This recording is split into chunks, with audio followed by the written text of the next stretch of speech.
Okay. Let's call this meeting to order. Rebecca, please call the roll. Flournoy. Here. Hallie. Yes. Gandy. Yes. Rasmussen. Yes. Ham. Yes. Toohill. Yes. Okay, great. So just again, Katie won't be here tonight, and Aaron's not here tonight. He's on vacation. So any changes to the agenda, council? Okay, now let's go ahead with the consent agenda. Approval of the minutes of the September 14th, 2020 council meeting. Approval of September 18th, 2020 payroll in the amount of $150,576.37. Approval of CoBank interim financing debt in the amount of $22,197,358.08. Approval of Iowa Finance Authority SRF debt in the amount of $3,235,256.60. Acceptance of the Beautification Commission minutes. Acceptance of the Economic Development Committee minutes from September 14th. Acceptance of the Library Board minutes. Approval of liquor license for Asian Faux Bistro. Approval of total claims in the amount of $671,589.31. Claims over $75,000 include the Iowa, was that commission? I forgot. I didn't look at that. Insurance pool, that's for insurance, for $240,667.51. Jefferson County Health Center, $81,316.67 for an ambulance, and PKG Contracting, $196,679.31 for the wastewater treatment plant. Move we approve the consent agenda? Second. Moved by Flournoy, second by Gandy. Any discussion? Not, please call the roll. Flournoy. Yes. Gandy. Yes. Toohill. Yes. Rasmussen. Yes. Hallie. Yes. Ham. Yes. Okay, we'll move to public appearances. First up is the FHS homecoming event. Do we have Spencer Vaughan here tonight? Just one point, Mayor. I'm Yes. sorry, I didn't, wanted to just bring up one point with regard to consent agenda. Oh, okay. The minutes put forth by the Beautification Commission. Uh-huh. I'd just perhaps make a suggestion, their next set of minutes, if they'd include the last names of the members who were present at the meeting and also identify who prepared the minutes. Okay. Rebecca, can you check with the commission on that and have them do that?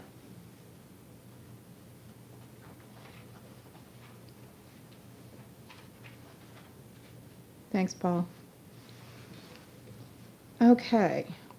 Back to our public appearances. Are you Spencer? Yep. Okay. If you wouldn't mind telling us again who you are, how you're related to this event, and tell us about your event. Thank you for allowing me to meet with you guys tonight. My name is Spencer Vaughan. I'm with the Fairfield Student Council at the high school. And this is our homecoming week. And with all the activities this week, we'd like to ask if we could shoot off fireworks this Thursday. I know it's not one of the assigned days that we usually do fireworks, but just for this event, I was wondering if you guys would allow it. And with me here tonight is Principal Brian Stone from FHS, if you have any other questions.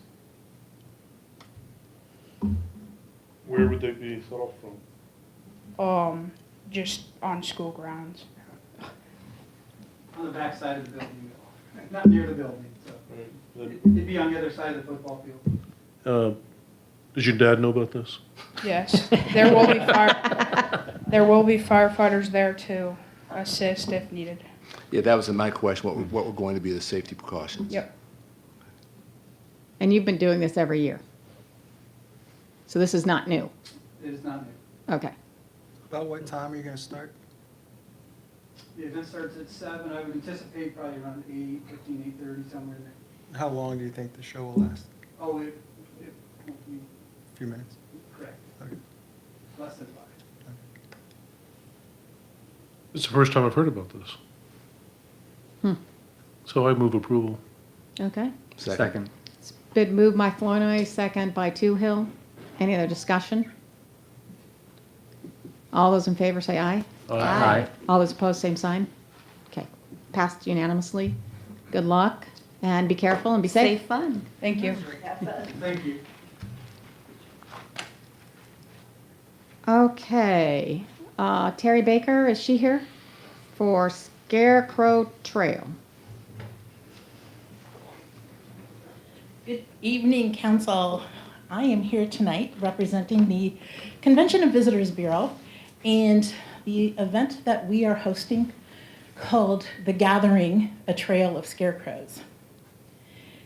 We have decided to do something in the community that will help use some of the pent-up creative energy that's around town, create something that'll draw some attention to our local shops and restaurants, and at the same time kind of support that brand image that we have of Fairfield as being one of Iowa's most creative, eclectic communities. We have planned to do a trail of scarecrows that will be created by organizations, individuals, students, anyone throughout the community, that will be placed in front of businesses, restaurants, and around the square. We are very fortunate in planning this event that we have full cooperation and support from the Fairfield Art Association, the Fairfield Beautification Commission, from Pam Kraft from Park and Rec, from the Fairfield October Society, and from the Fairfield Arts and Convention Center that will be our hosting spot for drop-off for the scarecrows. This event is planned to happen over 2 weekends, starting October 21st and running through November 1st. We have a full list of regulations, guidelines, and registration that must be done to participate. We know that there's all kinds of things that can happen during this time frame, this lovely rainy weather. So individuals will be responsible for maintaining their scarecrows. If the scarecrows reach a certain point of deterioration, they will be removed. We are also working to find a sponsor right now to provide some prizes for the scarecrows, as the public will be invited to vote for their favorites. Again, our big purpose in this is just to get everybody doing something a little creative, something that's social distanced, that will still attract some people to come drive around town, stop at a restaurant, stop at a shop.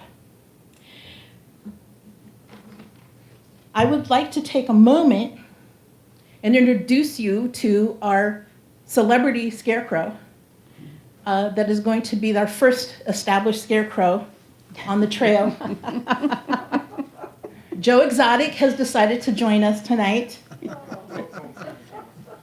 He's unfortunately minus any tigers because you know he's doing a little stint. But we're going to work on seeing if we can get him something to sort of flesh out the whole ambiance here. He's got great hair. Yeah, we've been working on that. This was a collaborative effort between the FIDA organization and the CVB, so one of the many projects we collaborate on. And so we would like to, I'd like to answer any questions you might have. So you don't really need any permissions from us for anything, correct? I mean, we're not closing down streets or anything like that, so. No, I'm just letting you know. Okay. Yes, there may be some that are actually placed in Central Park, and we Okay. have Pam Kraft that's going to be working with us on those so that we don't have any destruction of anything. Okay. So you need our permission for that, sounds like. It's a great idea. I think he just needs a permit from Park and Rec to do that, right? Well, that's probably true. Is that right, Rebecca? Yes, I just wanted her to come before council and make sure that she had her seal of approval. Okay. Joe is making the request. All righty. Joe and Terry. Okay. Are they gonna be in store windows too? Should we do a straw We're planning to keep them mostly outdoors, but some of the shops, they're going to be invited to create their own if they want to put them in the windows. In fact, that's one of the things we might do is look at some of the empty storefronts to see if maybe we can pop some in there. That'd be kind of cool. Okay, council, can you do a quick, Move Move to approve. Move, Second. yes, thank you. Moved by Endorse. Hallie, second by Flournoy. Any discussion? All those in favor say aye. Aye. All those opposed, same sign. Okay. And if It you'd is like to approved. see any of the guidelines and anything to make sure that, you know, we've got our bases covered, travelfairfield.com/do/scarecrow, so you will find all the information. And if you're going to make a scarecrow, that's where you apply to register and become an entrant. Thank you so much, council. Well, at homecoming, you might get the classes at the high school each class to do a scarecrow. Yeah, that would be awesome. Yeah, thank you. Okay, bye, Joe. And Terry? Yeah, that should be fun. Okay, resolutions, action items, and ordinances. First resolution, and the second resolution have to do with the charging station grants. Michael? So this is the formality of what we already approved last meeting. The first is an addendum to the charging station grant agreement for Second and Briggs, the one we're keeping. And I'm just going to hit the highlights. We just changed single charging station to dual, basically adjusted the budget accordingly and made a couple changes to the schedule. This will probably be installed next spring at this point. I just want to give a couple highlights. Initially, the city approved spending about $3,000 from our portion of the two grants. If we stay on the budget of just this one grant, we'll be spending about $1,600. So saving almost half of what we initially had put in, and we have half the administrating of the grant. So we achieved the two stations downtown, but at half the cost and half the work. Yep, that was it. Just the savings and the change to the timeline. So I'll make a motion to approve this addendum. Second? Moved by Hallie, second by Flournoy to approve this addendum. Any other discussion? Not, please call the roll. Hallie? Yes. Flournoy? Yes. Ham? Yes. Gandy? Yes. Toohill? Yes. Rasmussen? Yes. Okay. The next one is rescinding. Yep. The DOT asked us to officially rescind the grant at Burlington and Second. So the one that we're not going to use, we officially rescind. So I'll make the motion to do that. Second? Okay, moved by Hallie, second by Ham. Oh, okay. Any other discussion? Not, please call the roll. Hallie? Yes. Ham? Yes. Flournoy? Yes. Rasmussen? Yes. Gandy? Yes. Toohill? Yes. Great, thank you. That was approved. Okay, next we go to consideration proposing disposal. So we've got vacating of the real estate, the Bynres property. John? Yes, the next two resolutions are like what we did before for Huffman's estate. You'll have three of these resolutions over the next three meetings. And what we need to do on this is just recognize it's just like what we've already done.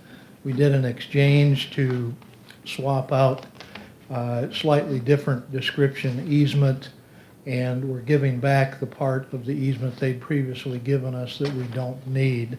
So all this resolution does at this point is say that we believe that's a good idea, and we're going to set it for a hearing.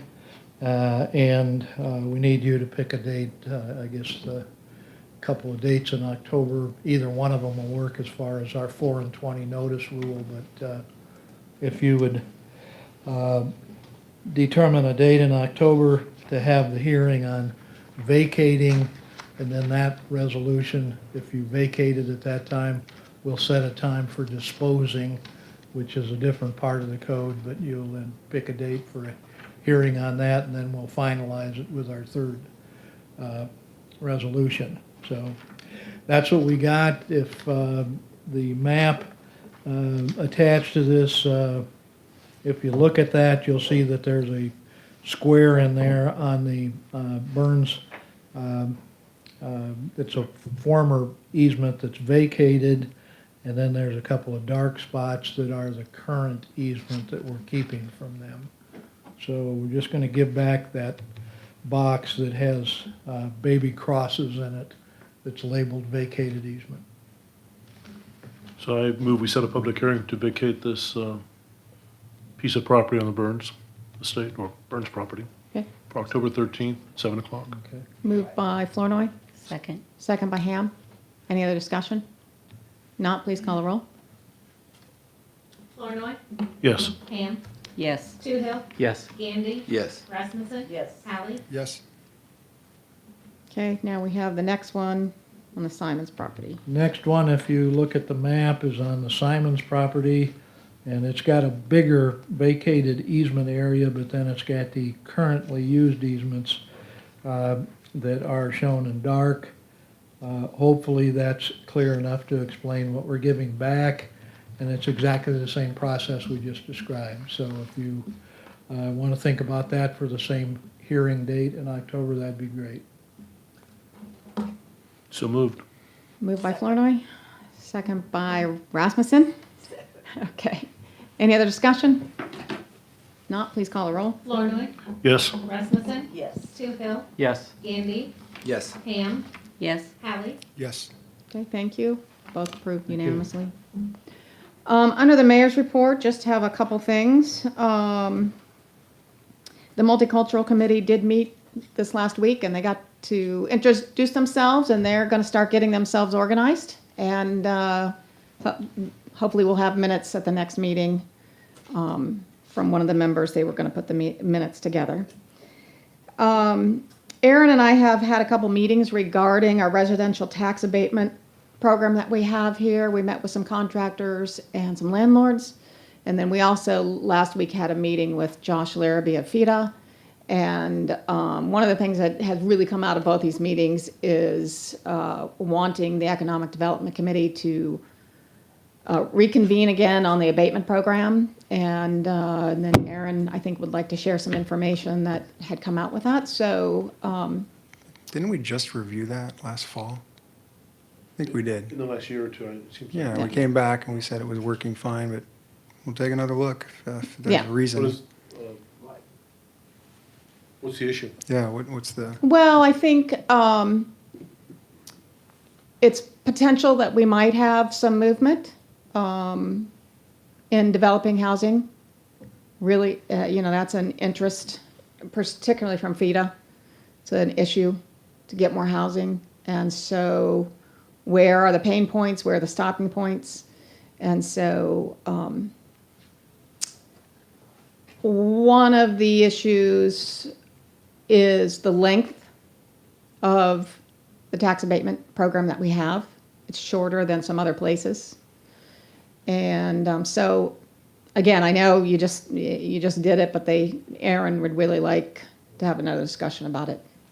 could we do it at our work session so that everyone can be part of it? 'Cause Sure. I just don't see a new outcome coming from something. I think it was actually earlier this year that we looked at it.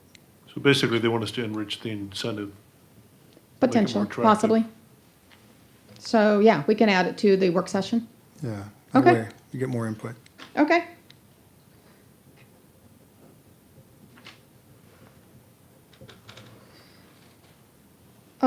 The last thing is, I think in October, we were going to finally hear from the Natty Committee. They have met, and they have put some bylaws together.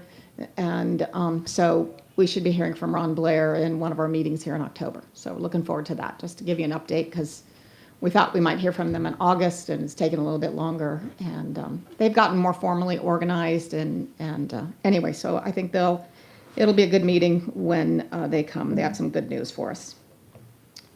Okay. John, do you have anything? I do have a couple. We have survived into the last week of September, and I expect Paul probably going to do a little report on the ambulance. We haven't had a bailout from Midwest that I'm aware of. We're trying to get that settled, and that hasn't happened yet either. But beyond that, I also wanted to mention that Melanie and Aaron have been working, and I give Melanie a lot of credit for a draft of the permit process for the right-of-way parking issues and who might get a permit and who might not. I expect the next 2 or 3 telephone conferences we have about that will flesh something out so we can show the council the permit process by the work session probably, so I think that's a reasonable expectation to have, but I've been looking at it as far as notice, due process, how clear it is, and Melanie's been very resourceful as far as what she's plugged in so far, but there'll still be some more things that we're tweaking for another session or two before we send something around to you to look at, but we should be able to talk about that by work session. Great. Okay? Thank you, John. All right. Committee and board reports. Paul? 7:20, Mayor. I'm not sure what I'm going to do with the rest of my evening. So I'll like We to can have a personnel committee meeting at that time. Yep, I'd like we're to good. take the next half an hour to explain the history. No, I'm just kidding. Just kidding. This is just a little bit of show and tell. I think our city can be very proud of what we've accomplished. If we can go to the very top of the meeting agenda, Jason, the very top of it, the very top of the page. Okay, then stop. And we go down to, it says Jefferson County Health Center, $81,316.67. That's the portion of, that's the city's investment in the J CASA new ambulance service equipment, the ambulances. I think they call them rigs. So we've got 3 rigs that are going to be operated by Care Ambulance Service, and they're our contracted service beginning this Thursday, October 1st. 2 of the rigs are owned by the 28E J CASA, and I think we have pictures of them. Staff. Yep, there we are. There's one of the 2 rigs that, and in front of the rigs, in front of that particular ambulance is some of the staff of the ambulance service, the Care Ambulance Service, the people dressed in the dark clothes. All to your right, the owner of the ambulance service of Care Ambulance is the far right gentleman. His name is the gentleman on the far right. His name is Bob.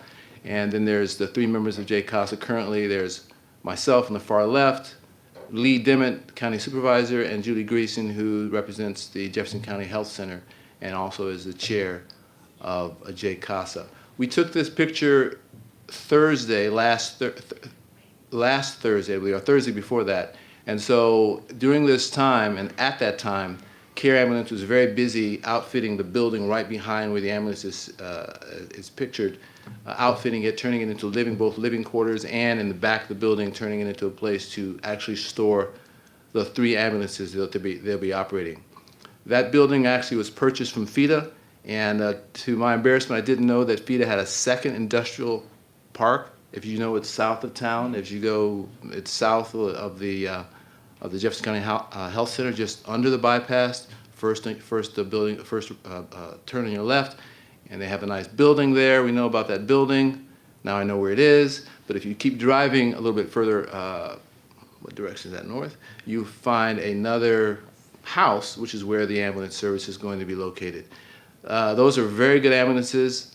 One of them is used. One of them is new.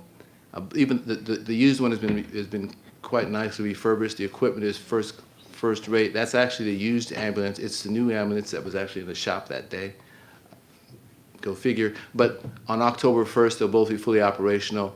And we think that the agreement is very much, we built upon the agreement that we had with Midwest Ambulance for 7 years, I think. This agreement is much more comprehensive. We learned from that previous agreement. Care Ambulance will certainly be managing the ambulance service, but because of the agreement we have with them, we'll be much more able to monitor what they're doing, both financially and operationally. So we think that this is, we've definitely evolved from our previous service. We're going to have a service that I think that the city is going to be quite proud of, and the county is going to be well served by. The next picture, please. If you just have 2 pictures. There's the other ambulance. They're a little different, if you can tell by the lighting. But that ambulance, I'm not sure where it was, I think. But I know where it's going to be on October 1st. It's going to be here in Jefferson County. So I just want to let the city know, and those who pay attention to these meetings, that we have a first-class, we think we have a first-class ambulance service operational October 1st, and we'll be watching them very closely to make sure that they indeed give us a service that we hired them for. Any questions? Are most of the employees local?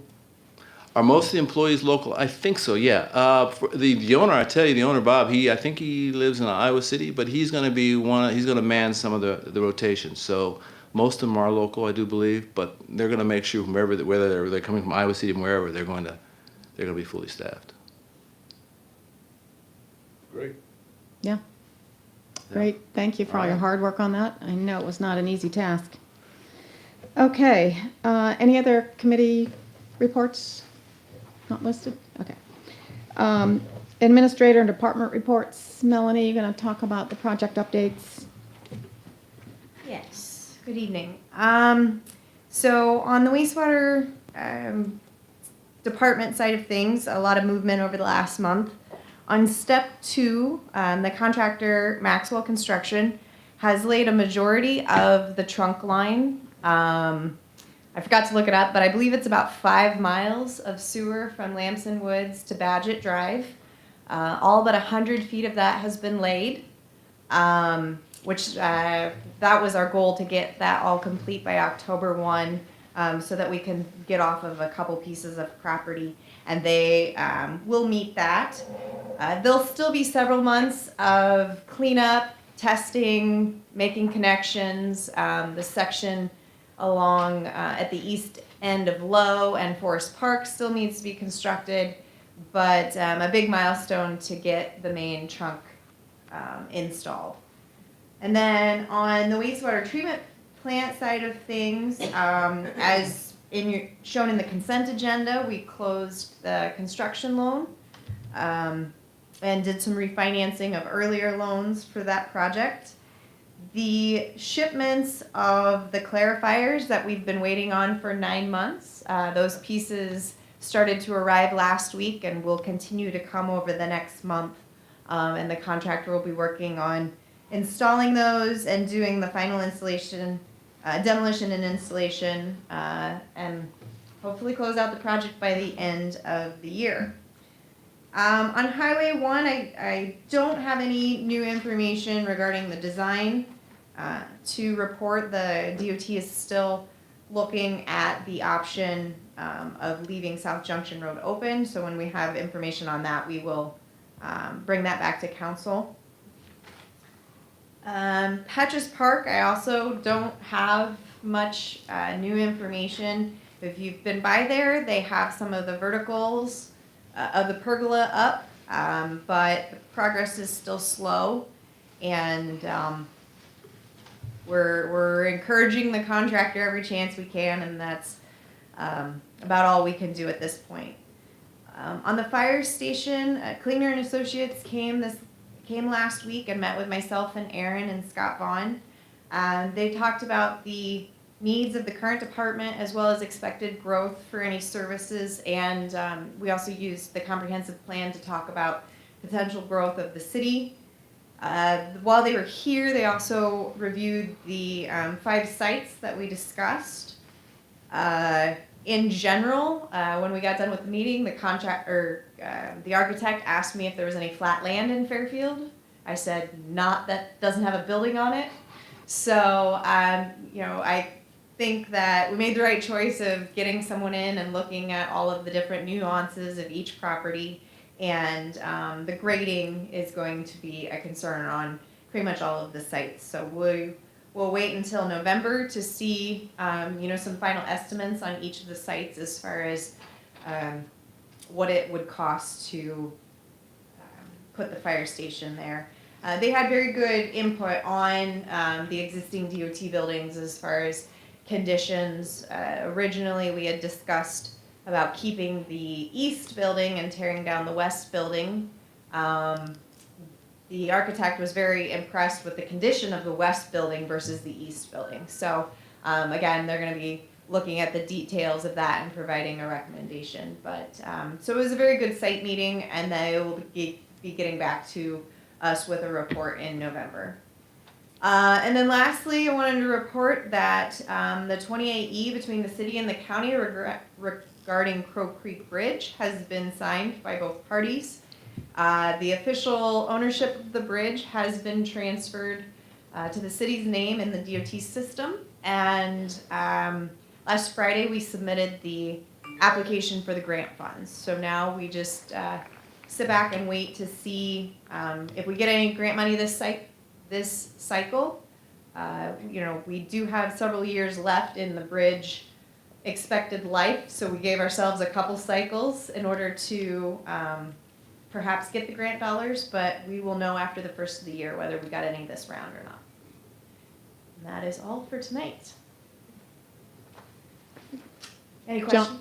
I think John has something. I wanted to add something on Petra's Parkade. Okay. Oh, yeah. No, I'm good. We're hopeful that we'll have quite a bit to talk about as far as Petra's Parkade by your work session.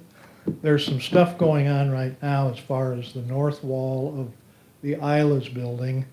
And as you may recall, historically, about 3-4 years ago, what had been Tribune Printing, the roof fell in.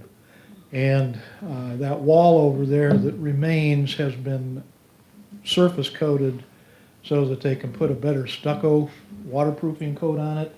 But right now, all that remains of what was there for Tribune Printing is a half a dozen colonnades or pilasters that go up the side of the building. Those supported the open span roof trusses for what had been the Pomida building or the Tribune Printing building. And I was involved in the title work on that. Mr. Walker and Lorraine, his wife, that sold that building, they didn't make any claim to that north wall, but he said if somebody ever decided to do something that used those colonnades, he wouldn't want to see anything happen to those.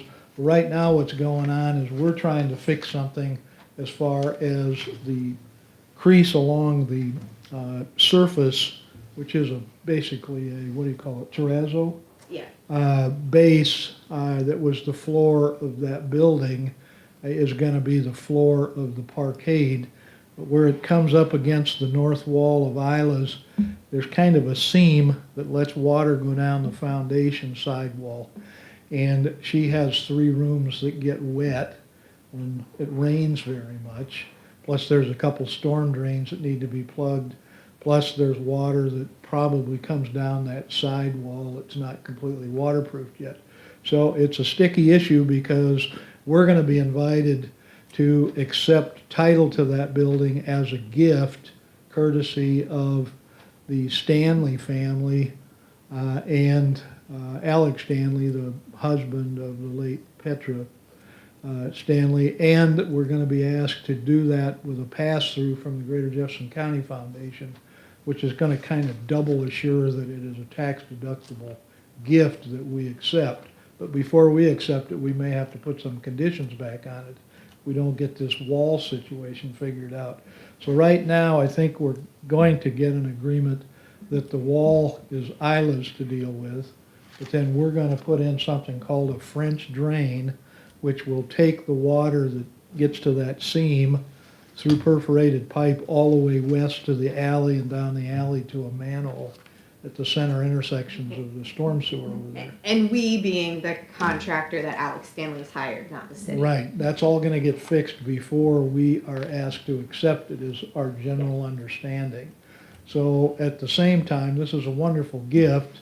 It'll be a gathering place that's very nice with a pergola and the things that are starting to look like they were depicted by the architect are being erected. So at the same time we're excited about it, there's these little glitches that we want to make sure get fixed, hopefully before weather changes. And we don't want to be in a dispute with the neighbor to the south. So far she's been very cooperative as far as talking with us and trying to figure out things that will keep it from turning into something that is there for us to deal with after we accept the gift. But at this point, we'll try to keep you probably monthly updated on how that's coming along. It'll also look like something in another month or so, I expect. It's starting to look like something. Great, thank you. Any questions, council? Not, I'll entertain a motion to adjourn. So moved. Moved by Toohill, Second? second by Gandy. All those in favor say aye. Aye. All those opposed, same sign. Meeting adjourned.